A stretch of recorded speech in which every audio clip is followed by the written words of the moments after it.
Owayesakubanga usodolophu omasipala oMbaxa iBuffalo City unkosikazi Zukiswa Ncitha uthi ukunganikwa kwabo amaxwebhu ezithyolo abajongene nazo nakubeni kwadlula iminyaka esixhenxe batyholwa ngokurhwaphiliza imali zikamasipala ezazilungiselelwe inkonzo yesikhumbuzo kabawo Nelson Mandela kuyintlungu engathethekiyo kubo nakubantwana babo. Unkosikazi Ncitha ebethethe emva kokuhlehliswa kwakhona kwetyala labo eMonti namhlanje.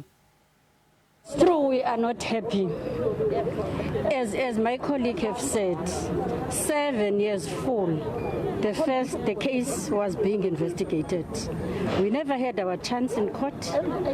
Every time they postpone, and they do not know the implications of what they are doing. Because we asked them to separate us one by one and charge us with exactly what we did. They are unable to do so.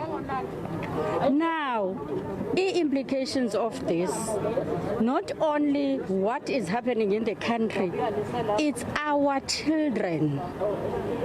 I lost the son crying about this case. Now I'm in trouble with my daughter. Can you imagine that?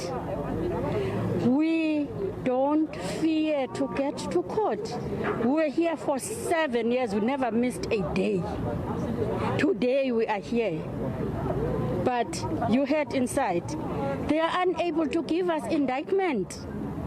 What kind of case is that?